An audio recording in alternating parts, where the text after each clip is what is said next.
পৃথিবীর বিভিন্ন নিদর্শন থেকে যদি আমরা একটা শিক্ষা গ্রহণ করি, একটা বাস্তবতা আমাদের সামনে দিবালোকের মতো স্পষ্ট হয়ে যায়। সেটা হচ্ছে আমরা কিয়ামতের খুব কাছাকাছি সময়ে চলে এসেছি।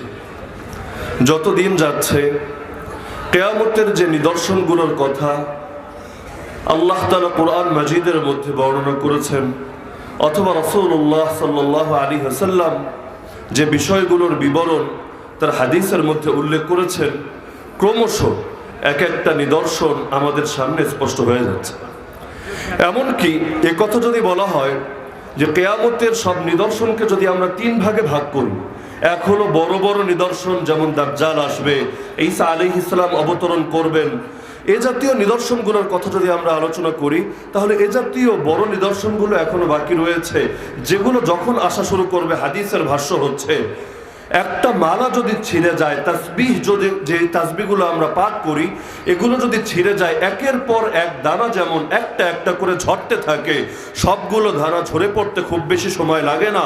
বড় নিদর্শনগুলো যখন আসা শুরু করবে, একের পর এক ক্রমাগত শুধু আসতেই থাকবে, সেই সময়ে কিয়ামত পৃথিবীতে আসতে খুব অল্প সময় বাকি থাকবে। এর আগে যে নিদর্শনগুলো আছে এগুলোকে আবার দুই ভাগে ভাগ করা যায়। এক হলো ছোট ছোট নিদর্শন, আর এক হলো মধ্যম পর্যায়ের নিদর্শন। উদাহরণস্বরূপ রাসূলুল্লাহ সাল্লাল্লাহু আলাইহি ওয়াসাল্লাম যে দুনিয়াতে এসেছেন, তো পৃথিবীর মধ্যে সর্বশেষ নবীর আগমনিত উম্মতকে এই বিষয়টা জানিয়ে দিয়েছে যে কিয়ামত আসতে আর খুব বেশি দেরি নাই, কারণ এই নবীর পর পৃথিবীতে আর কোন নবী আসবে না, তিনিই হচ্ছেন এই জমিনে প্রেরিত সর্বশেষ নবী। কারণ এরপর যদি কোনো ব্যক্তি নিজেকে নবী বা রাসূল দাবি করে, সে যতবারই নিজেকে নবী বা রাসূল দাবি করুক না কেন, উম্মত কখনোই তাকে নবী বা রাসূল হিসাবে মেনে নেবে না। যেমন মুসাইলিমাকে উম্মত নবী হিসাবে মানেনি, আসওয়াদ আনসিকে উম্মত নবী হিসাবে মানেনি, সর্বশেষ গোলাম আহমদ কাদিয়ানী এসেও যখন নিজেকে নবী দাবি করলো, এই উম্মত তাকেও নবী হিসাবে মানল না, বরং তাকে স্পষ্টভাবে আমাদের আকাবিররা জানিয়ে দিলেন, এই গোলাম আহমদ কাদিয়ানী, তুই যদি লক্ষবার নিজেকে নবী দাবি করব, আমরা স্পষ্টভাবে বলবো, নবী হওয়া তো দূরের কথা, তুই তো মুসলমানই না, তুই তো আস্ত একটা মুরতাদ।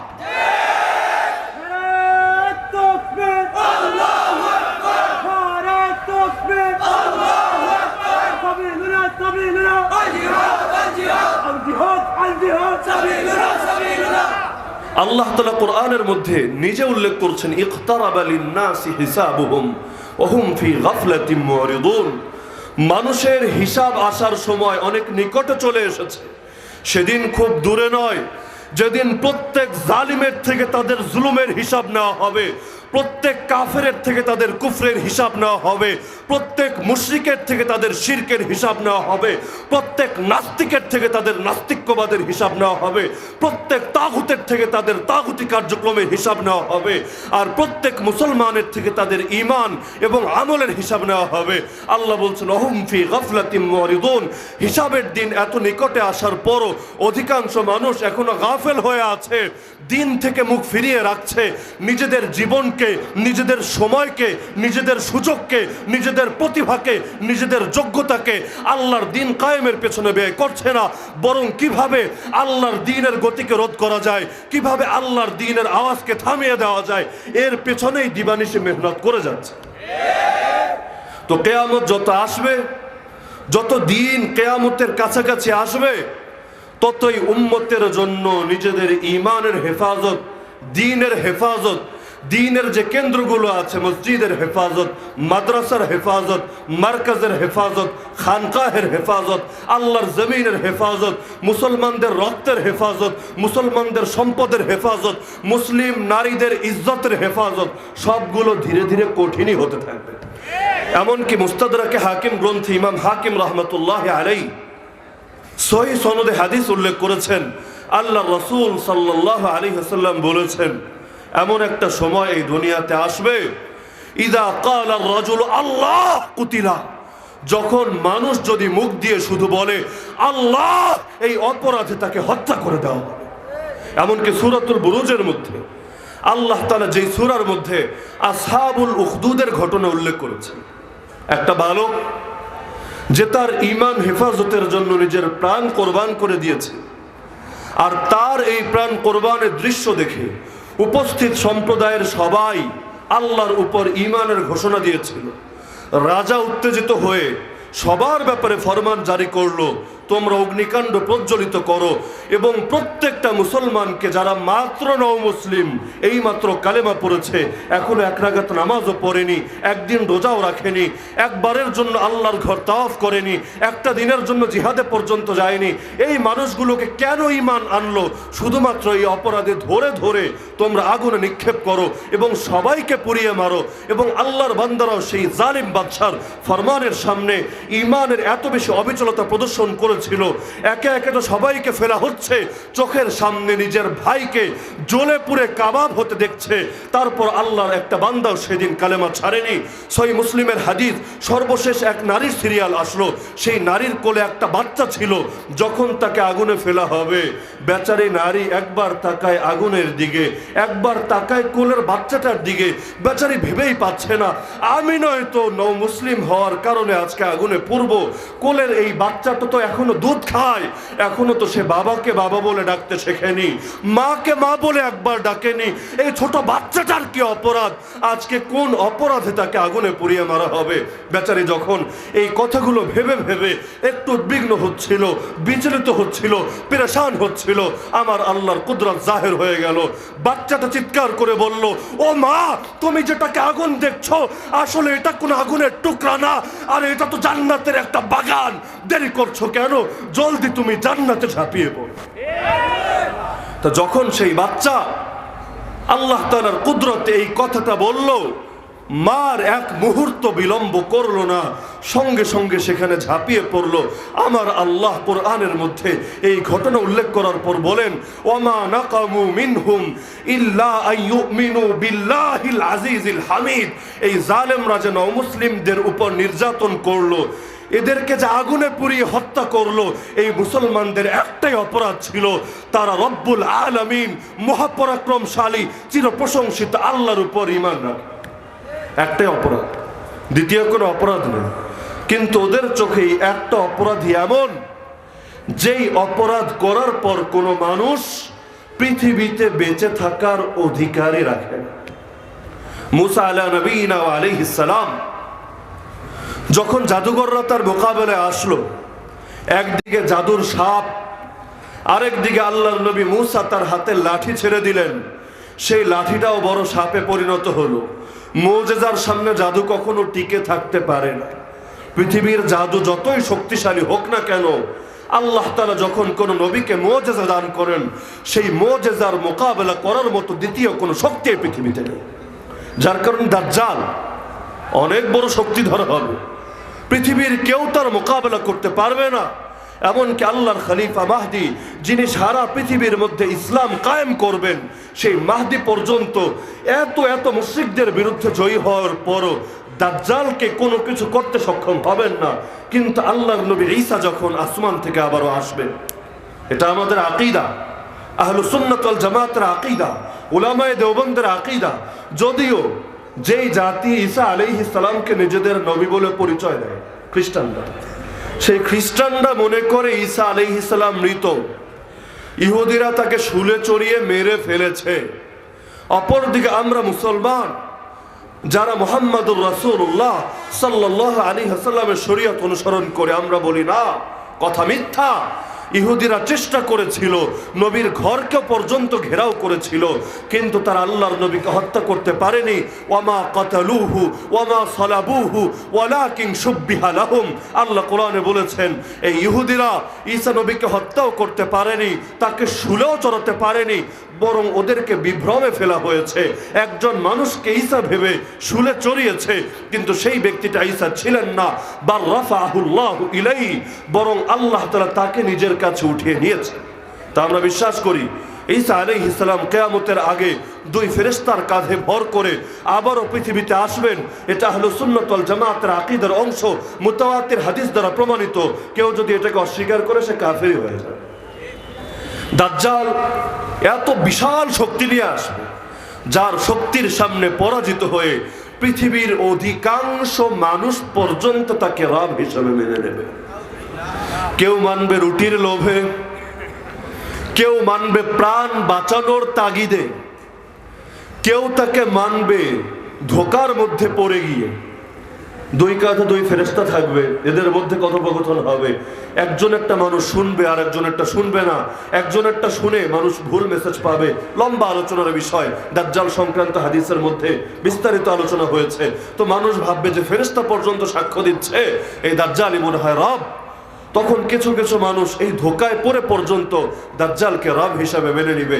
কিন্তু ঈসা আলাইহিস সালাম যখন আসবেন, ঈসা আলাইহিস সালামকে দেখেই দাজ্জাল মোম যেভাবে গলে যায় সেভাবে গলতে শুরু করবে। নবীর মুজিজা সত্য, এটা তো আমাদের আকীদা। পৃথিবীর কোন তাগুত যত বড় পরাশক্তি হোক না কেন, নবীগণের মোকাবেলা করার ক্ষমতা কেউ রাখে? এটা শুধু আমরা বিশ্বাস করি না, কাফেররা পর্যন্ত এই বিশ্বাস রাখে। বলবেন হুজুর দলিল কি? খুলেন কোরআন। ফেরাউনের নাম তো সবাই শোনার কথা।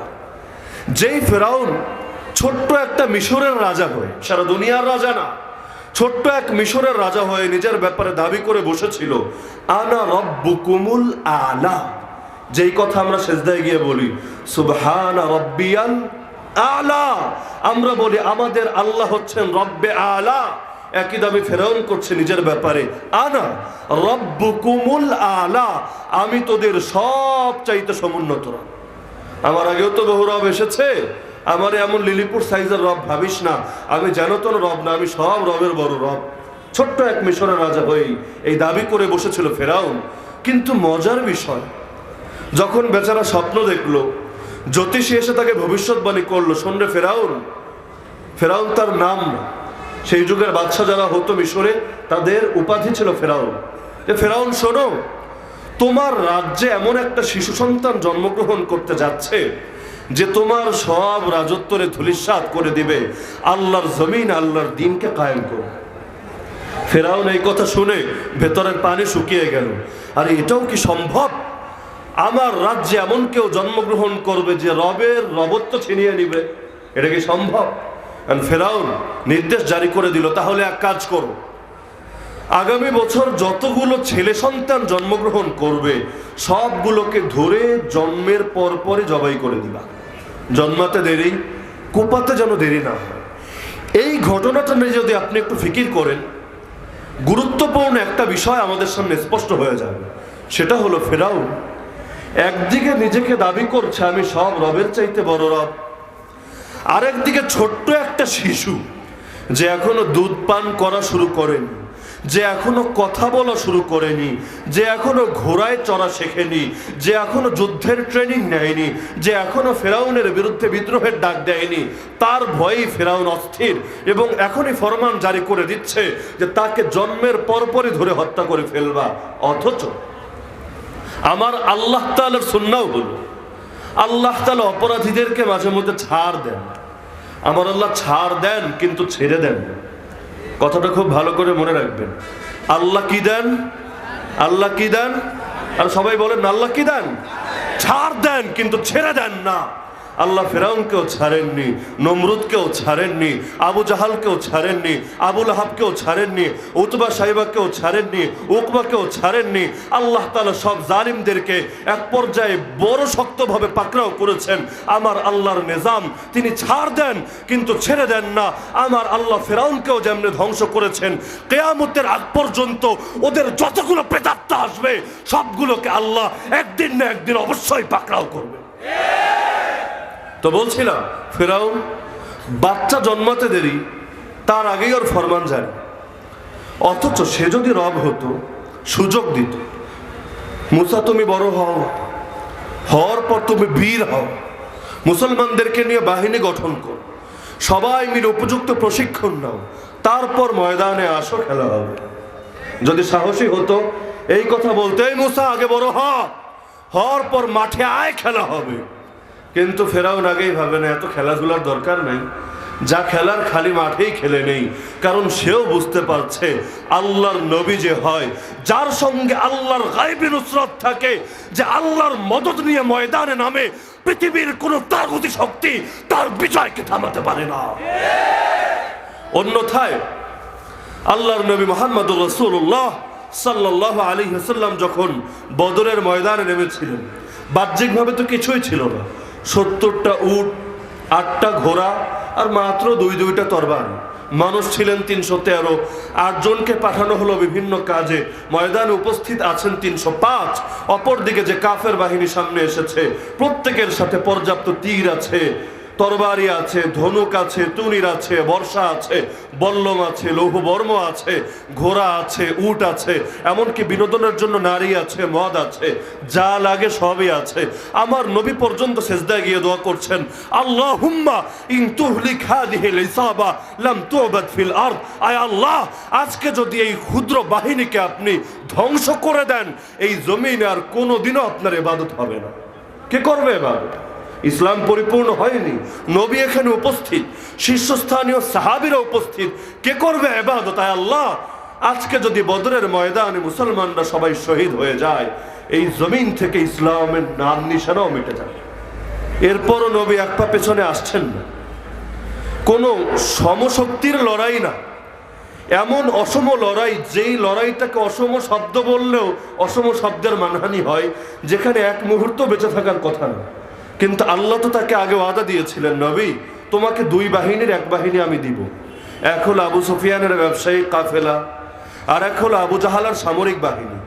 আবু সুফিয়ানের কাফেলা তো আগেই হাতছাড়া, এখন বাহিনী সামনে আছে একটা। আল্লাহ তো বলেছিলেন, ওয়াদা দিয়েছিলেন, নবীর তো আল্লাহর ওয়াদার উপর শতভাগ বিশ্বাসী থাকে, আমার আপনার না থাকতে পারে। আল্লাহ তাআলা যেই ওয়াদা সাহাবীদেরকে দিয়েছিলেন, একই ওয়াদা আমাদেরকেও দেননি। আল্লাহ তাআলা তো আমাদেরকে ওয়াদা দিয়েছিলেন, জমিনের মধ্যে নাকি আমরাই উঁচু থাকবো, আমাদের মাথাই সবার উপরে থাকবে, আমরা সব ক্ষেত্রে ধর্মীয় স্বাধীনতা পাবো, আমাদের ধর্মীয় স্বাধীনতার ব্যাপারে হস্তক্ষেপ করার অধিকার কারো থাকবে না, আমরা দুনিয়ার রাজা হব, মানুষকে পারলে ভিক্ষা দিব, আমাদের এই কপালটা একজনের সামনেই নত হবে, আর তিনি হচ্ছেন রব্বুল আলামিন। আল্লাহ, যার সামনে দাঁড়িয়ে বলি ইয়াকা না'বুদু ওয়া ইয়াকা নাস্তাঈন, একমাত্র তোমারই ইবাদত করি, একমাত্র তোমারই কাছে সাহায্য চাই, এই কপালটা যদি কারো সামনে নত হয়, তিনি তো একজনই, আর তিনি কে? আরে বলো না, তিনি কে?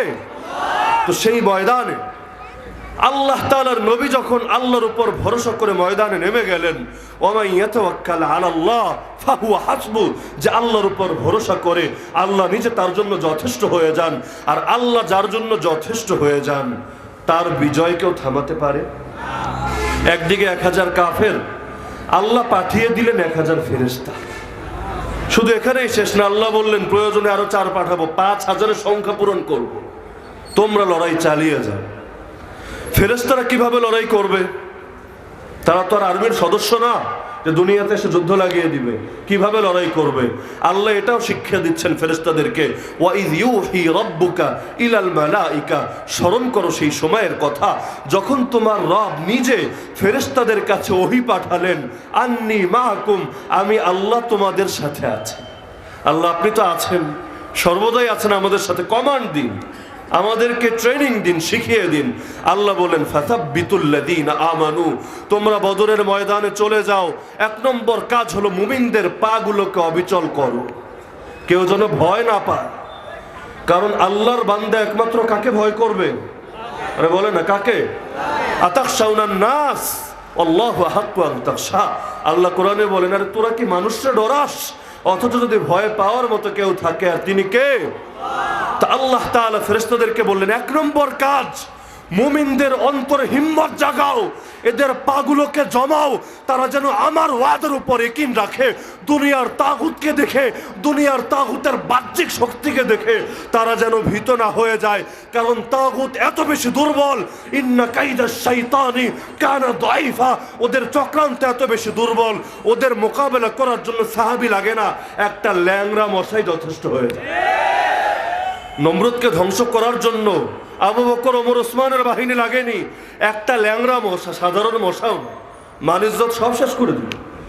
এক ল্যাংড়া মশা এসে নমরুদের কাজ খালাস করে দিল, যে নমরুদ কিনা আল্লাহরে মারতে চায়। নাউযুবিল্লাহ মিন যালিক। ওমা ইয়ালামু জুনুদা রাব্বিকা ইল্লা হু, আল্লাহর বাহিনী যে কয়টা এটা একমাত্র কে জানে? আল্লাহ বলেন ওয়ালিল্লাহি জুনুদুস সামাওয়াতি ওয়াল আরদ, আসমান আর জমিনের সব বাহিনী তো আমার, তোদের কি আছে? আরে কখনো আমি পাঠাই করোনা, কখনো পাঠাই মশা, কখনো পাঠাই টিড্ডি, কখনো পাঠাই অন্য কোনো প্রাণী, কিন্তু আমার যে কোনো প্রাণীর মোকাবেলা করার মতো শক্তি বান্দা তোদের নাই। পৃথিবী পেরেছে করোনার মোকাবেলা করতে? ক্ষতি তো কম বেশি সবার হয়েছে, কিন্তু নব্যপ্রসেডার আমেরিকা, যারা কিনা সারা দুনিয়ার বুক ইসলামের পতাকাকে দূর করে ওদের পুঁজিবাদ আর গণতন্ত্রের পতাকাকে উন্নত করতে চেয়েছিল, পৃথিবী বলছে সবচাইতে বেশি ক্ষতিটা ওদেরই ভোগ করতে হয়েছে। চীনের চাইতেও বেশি ক্ষতি ওদের হয়েছে। তার মানে পৃথিবীর কোনো সুপার পাওয়ারই না। যদি সুপার পাওয়ার হতো, ছোট্ট একটা শক্তিকেই তো দমন করতে পারতো। যারা ছোট্ট এক শক্তির মোকাবেলা করতে পারে না, তারা আল্লাহ, তার রাসূল এবং আল্লাহ এবং তার রাসূলের আনসারকে কিভাবে থামাবে? তো বদরের ময়দানে ফেরেশতাদেরকে আল্লাহ বলছেন, এক নম্বর কাজ, মুমিনদের অন্তরকে সুদৃঢ় করো। সাউলকি ফি কুলুবিল্লাযিনা কাফারুর রুব, আমি আল্লাহ কাফেরদের অন্তরে ভয় জাগিয়ে দিব। কাফেররা আসলে খুবই ভীতু।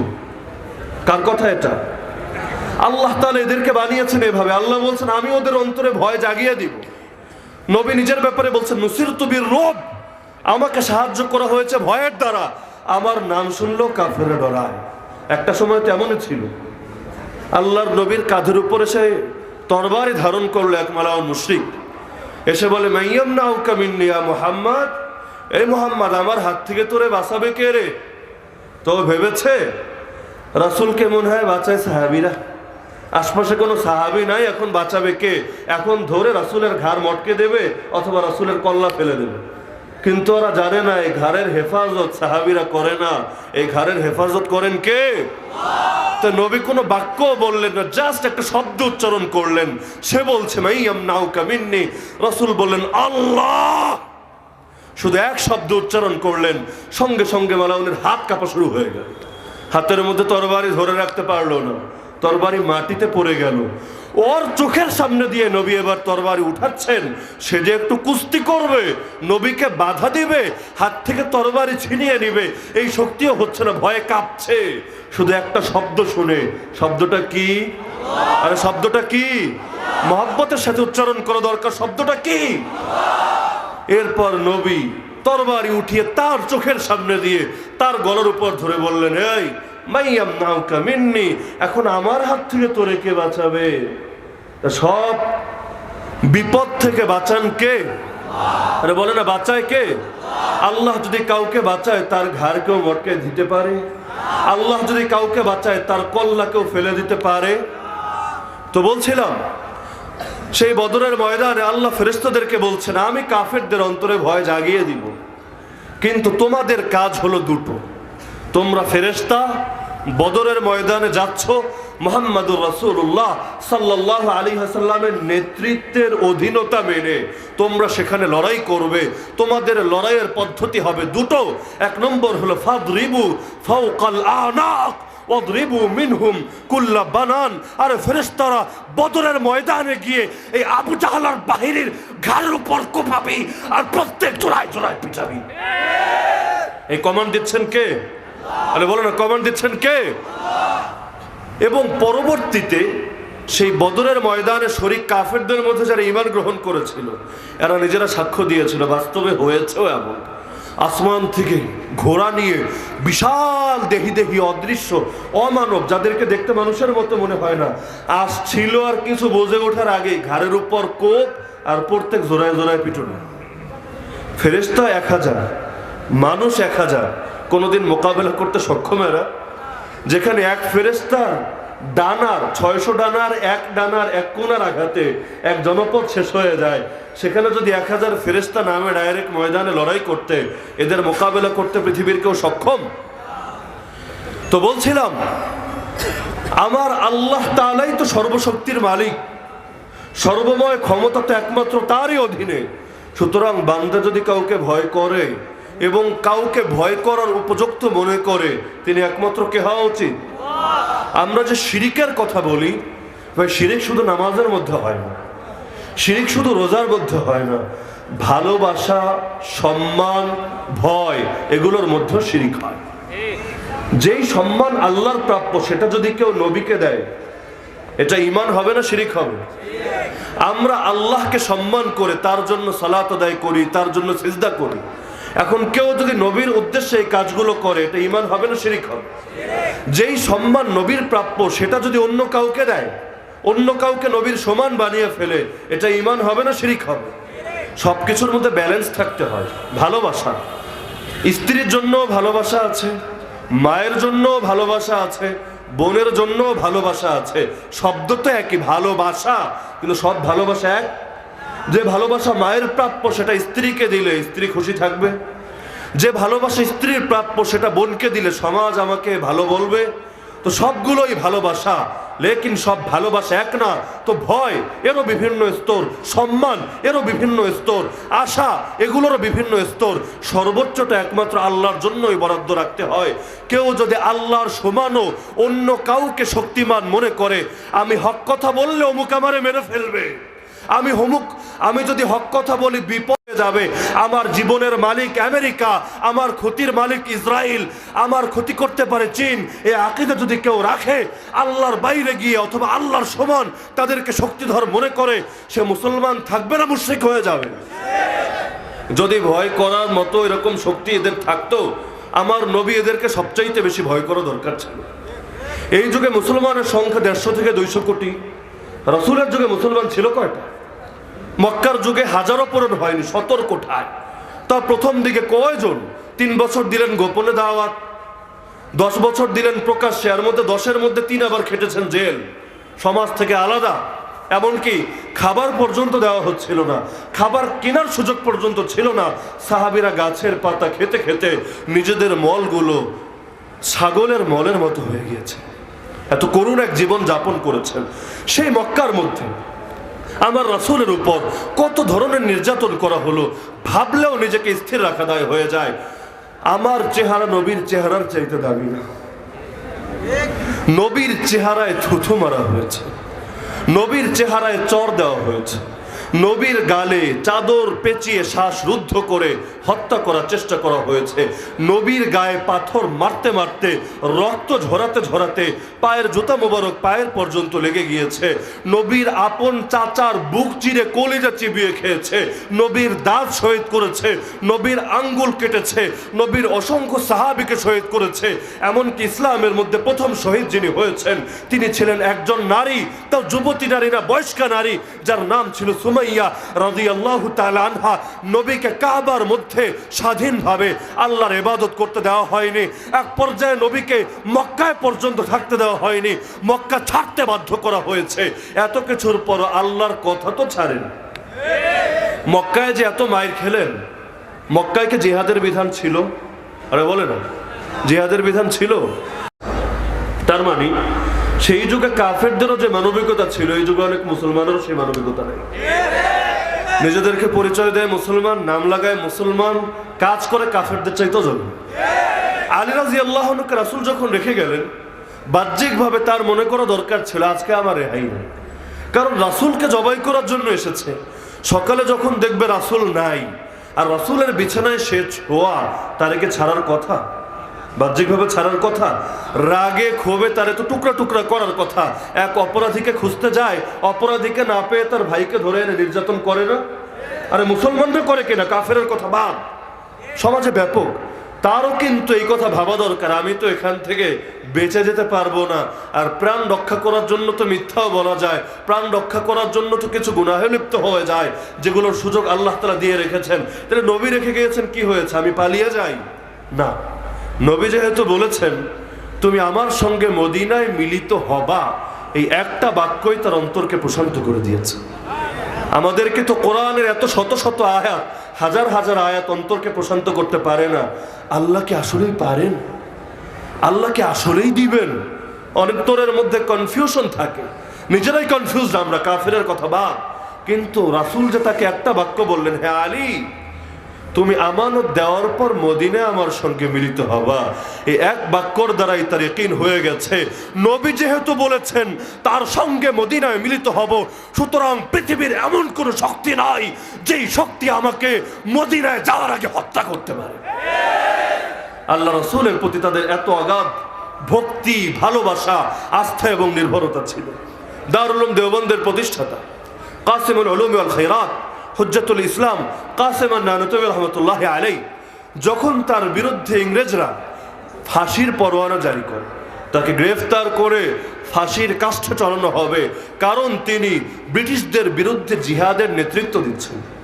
শুধু ক্লাসই করাতেন না, দর্শে দিতেন না, বরং ময়দানের আমিরুল মুজাহিদিন ছিলেন। তার বিরুদ্ধে আদেশ জারি করলো, কাসেম নানুতবিকে যেখানে পাবা সেখান থেকে ধরে নিয়ে আসবা, তাকে ফাঁসির কাষ্ঠে ঝুলানো হবে। কাসেম নানুতবি রহমতুল্লাহ আলাই ঝাড়ু দিচ্ছিল। আমরা মাদ্রাসার জেনারেল কমিটির সহ সভাপতি সাহেব জনাব বদরুল আলম চৌধুরী সাহেবের ফ্যামিলির পক্ষ দেয় ৩,০০০ টাকা মাদ্রাসায়। মাদ্রাসা সম্মানিত কমিটির সদস্য বদরুল আলম সাহেব তার ফ্যামিলির পক্ষ থেকে মাদ্রাসার জন্য ৩,০০০ টাকা অনুদান দিয়েছেন। আল্লাহ তাআলা তার এই দানকে কবুল করেন। আমরা মাদ্রাসার উত্তরবাড়ি কারি মৌলভী সুমন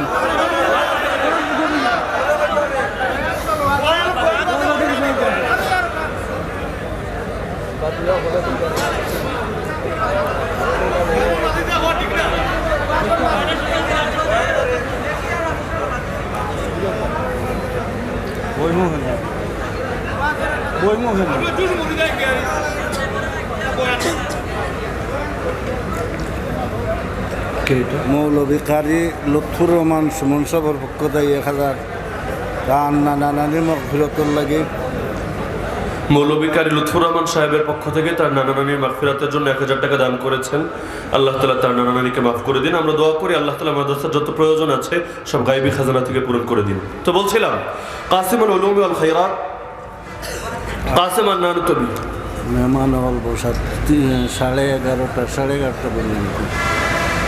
কাসিমুল উলুম ওয়াল খায়রাত কাসেম নানুতবি রহমতুল্লাহ আলাইহির বিরুদ্ধে যখন ফাঁসির পরোয়ানা জারি করা হলো, তো পুলিশ আসলো তার খোঁজে। তিনি দারুল উলুম দেওবন্দের মসজিদের সামনে ঝাড়ু দিচ্ছিলেন। ময়দানের বীর, দারুল উলুম দেওবন্দের প্রতিষ্ঠাতা এত বড় একজন আকাবির ঝাড়ু দিচ্ছিলেন।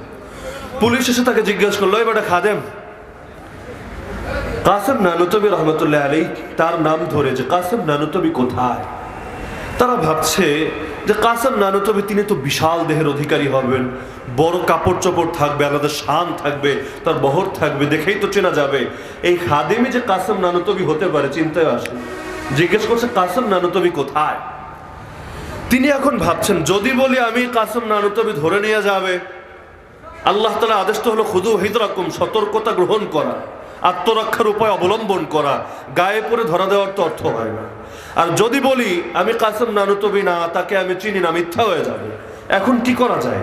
যেই কাজ করলে কথাও মিথ্যা হবে না, আবার ওরাও ধরবে না, ওরা ওদের কাজে চলে যাবে। তিনি কৌশল অবলম্বন করে 2 পা যেখানে ছিলেন সেখান থেকে 2 পা সরে গেলেন। সরার পর এখন বললেন এই তো একটু আগে এখানেই ছিল। ওরা ভাবছে যে একটু আগে এখানে ছিল, এখন মনে হয় ভেতরে কোথাও গিয়েছে বা দূরে কোথাও গিয়েছে, বেচারা ঝাড়ুদার মানুষ এত কিছু জানবে কোত্থেকে। কিন্তু তার উদ্দেশ্য হলো একটু আগে 2 পা এখানে ছিল, এখন তোর সামনে দাঁড়িয়ে আছে, এটাই। তো তারা বুঝতে পারলো না, চলে গেল ভিতরে। এই সুযোগে তিনি সেখান থেকে গা ঢাকা দিলেন, সেখান থেকে তিনি আত্মগোপন করলেন। সবাই তার জন্য দোয়া করছে কাসেম নানুতবি রহমতুল্লাহ আলাইহিকে যেন আল্লাহ তাআলা নিরাপত্তার চাদরে আবৃত করে নেন, তাকে যেন কোনোভাবে ব্রিটিশরা গ্রেফতার করতে না পারে। 3 দিন পর হঠাৎ করে মসজিদের মধ্যে দেখা যাচ্ছে কাসেম নানুতবি বসা। সবাই তো পেরেশান। এক শাগরেদ এসে বলল, হযরত আপনার বিরুদ্ধে ফাঁসির পরোয়ানা জারি হয়েছে, এখনো পর্যন্ত সেই পরোয়ানা তো এই ব্রিটিশ বাহিনী, এই ক্রুসেডার বাহিনী উঠিয়ে নেয়নি। আপনি 3 দিন হলো মাত্র, এর মধ্যে আবার এখানে এসে হাজির হলেন কেন? কাসেম নানুতবি রহমতুল্লাহ আলাইহি ঈমান দীপ্ত জবাব তাকে দিলেন, দেখো বাচ্চা, আমি এজন্য আত্মগোপন করাইনি যে আমি তাগুতকে ভয় করি। আমি তো এজন্য আত্মগোপন করেছি, আমি নবীর গোটা সিরাত নিয়ে ভাবলাম, দেখলাম নবীর অনেক সুন্নতের উপরে আমি আমল করতে পেরেছি। কিন্তু নবীর একটা সুন্নত হলো মক্কা থেকে মদিনায় হিজরত করার সময় 3টা দিন তিনি গুহার মধ্যে আত্মগোপন করেছিলেন। আমি চিন্তা করলাম আমার জন্য নবীর এই সুন্নতের উপর আমল করার একটা সুযোগ এসেছে, তা আল্লাহ তাআলা যেহেতু সুযোগ করে দিয়েছেন, আমি দুর্বল কাসেম নানুতবি এই সুন্নতটাও জিন্দা করে নেই। কিন্তু নবীর গোটা জীবনী নিয়ে চিন্তা করে দেখলাম 3 দিনের পরিবর্তে 4 দিন আত্মগোপন করেছেন, এমন একটা ঘটনাও আমার মনের মধ্যে আসলো না, যার কারণে 3 দিন চলে গেল। আমিও নবীর সুন্নতের উপর যখন আমল হয়ে গেল এখানে এসে উপস্থিত হলাম। আরে আমি তো মুসলমান, মুসলমান তো মৃত্যুকে ভয় করে না, মুসলমান তো একমাত্র আল্লাহকেই ভয় করে।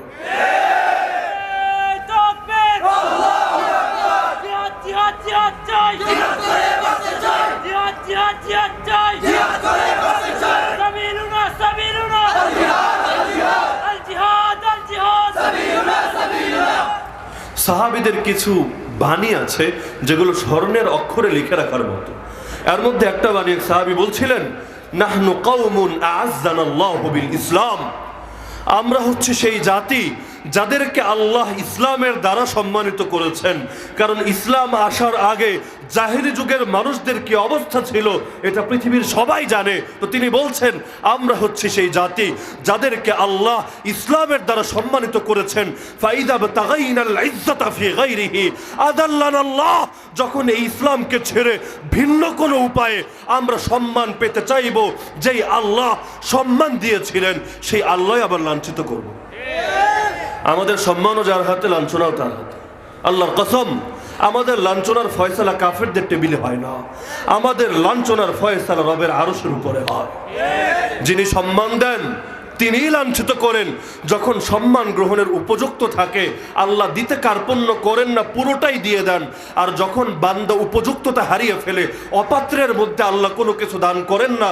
আরে গ্লাসের মধ্যে যদি পেশাব থাকে আপনি এখানে কোনোদিনও দুধ ঢালবেন না। আমার আল্লাহর গায়রাতের দাবি, তিনি অপাত্রের মধ্যে পবিত্র বস্তু দান করেন। এ কারণে বিভিন্ন হাদিসের মধ্যেও এই বিষয়ে ইঙ্গিত করা হয়েছে। পৃথিবীর মুসলমানরা না জানলেও পৃথিবীর কাফেররা এই বাস্তবতাটা খুব ভালো করেই জানে।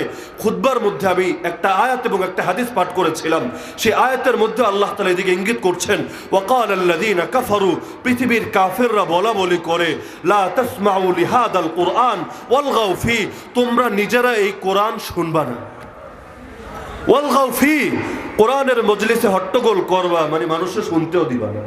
দুই কাজ, এখনো নিজেরা কোরআন শুনবা না, কোরআনের তাফসীর শুনবা না। দ্বিতীয় কাজ, মানুষকে শুনতেও দিবা না। 144 জারি করবা, লাআল্লাকুম তাগলিবুন, তাহলে তোমরা জয়ী হতে পারবা। ওরা ভেবেছে কোরআনের আওয়াজগুলো যদি থেমে যায়, ওরা ভেবেছে যদি কোরআনের জ্ঞান মানুষের মধ্যে না ছড়ায় তাহলে মনে হয় ওরা বিজয়ী হয়ে যাবে। কিন্তু ওরা জানে না নিজেদের মুখের ফুৎকারে আল্লাহর নূরকে যতই নিভাতে চাক না কেন, আল্লাহ তাআলা নিজেই তার নূরকে পরিপূর্ণ করবেন। ওয়ালাউ কারিহাল কাফিরুন ওয়ালাউ কারিহাল মুশরিকুন, যদিও দুনিয়ার সকল কাফির এবং মুশরিক এটাকে অপছন্দ করে, কারণ তিনি নিজেই জানাচ্ছেন হুয়াল্লাযী আরসালা রাসূলাহু বিল হুদা ওয়া দীনিল হক, তিনি সেই আল্লাহ যিনি তার রাসূলকে হেদায়েত দিয়ে এবং সত্য দিন দিয়ে পাঠিয়েছেন। কারণ লিউযহিরাহু আলা দ্বীন কুল্লি, সেই রাসূল দুনিয়াতে এসে যেন ইসলামকে সকল দ্বীনের উপর বিজয় করেন। আপনার কি মনে হয় আল্লাহ সফল মিশন দিয়ে নবীকে পাঠাবেন না ব্যর্থ মিশন দিয়ে? সবাই বলেন, আমার ভাষা বুঝতে কষ্ট হয়। আল্লাহ তার রাসূলকে সফল মিশন দিয়ে পাঠাবেন না ব্যর্থ মিশন দিয়ে? আল্লাহ বলছেন নবীকে পাঠাচ্ছি ইসলামকে সবকিছুর উপর বিজয় করার জন্য। আপনার কি মনে হয় ইসলাম বিজয়ী হবে না? পৃথিবীর তাগুতি পরাশক্তি ইসলামের বিজয়কে থামাতে পারবে? এমনকি হাদিসে তো এটা আছে, লা ইয়াতরুকুল্লাহু বাইতা মাদারিন ওয়ালা ওয়াবার, আমার আল্লাহ শহর বা গ্রামের এমন একটা ঘরও রাখবেন না ইল্লা আদখালাহুল্লাহু কালিমাতাল ইসলাম, যেই ঘরে আমার আল্লাহ ইসলামের কালেমা প্রবেশ করাবেন না। তার মানে পৃথিবীর প্রত্যেকটা ঘরে ঘরে, শহরের ঘর হোক আর গ্রামের ঘর, ইসলাম প্রবেশ করবেই। পৃথিবীর কেউ এটাকে ঠেকাতে পারবে না। হোয়াইট হাউসের মধ্যে ইসলাম প্রবেশ করবে ইনশাআল্লাহ।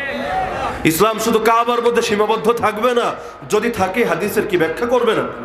তার মানে কিয়ামতের আগে একদিকে যদিও মুসলমানের উপর অনেক নির্যাতন আসবে, শুরুর হাদিস যদি মনে থাকে যেখানে বলা হয়েছে ইদা কালা রাজুলু আল্লাহ কুতিলা, মানুষ আল্লাহ বললেও তাকে মেরে ফেলা হবে। কিন্তু আরেক দিকে আসার আলো আছে, গোটা পৃথিবীটা ইনশাআল্লাহ অখণ্ড হবে। এক হবে, যেই পৃথিবীর মধ্যে দাজ্জালি রাজত্ব থাকবে না, বরং আল্লাহর জমিন এক আল্লাহর রাজত্বই থাকবে। যেদিন মুসলমান আল্লাহর কথা বলতেও ভয় পাবে না, যেদিন মুসলমান আল্লাহর দ্বীনের তাফসীর আর মাহফিলের আয়োজন করতেও ভয় পাবে না, যেদিন মুসলমান আল্লাহর দ্বীনের সবগুলো কথা কখনো গোপন করার প্রয়োজন অনুভব করবে না, যেদিন মুসলমান কারো মুখে লাগাম টানার কোনো গুরুত্ব অনুধাবন করবে না, বরং যেদিন মুসলমান নিজেই স্বীকার করবে যেই আল্লাহ আমাদেরকে কোরআন দিয়েছেন, যেই আল্লাহ কোরআনের মধ্যে আমাদের সম্মান রেখেছেন, আমাদের ইজ্জত রেখেছেন, আমাদের গৌরব রেখেছেন, আমাদের নিরাপত্তা রেখেছেন, যতদিন পর্যন্ত এই কোরআনের প্রত্যেকটা বিধানকে নিজেদের বুকের রক্ত দিয়ে হলেও আগলে ধরে রাখবো, ততদিন এই পৃথিবীর মধ্যে আমাদের মাথা উঁচু থাকবে। আর যেদিন নিজেদের সুবিধার জন্য কোরআনকে ছেড়ে দিব, আল্লাহ আমাদেরকে ছেড়ে দিবেন।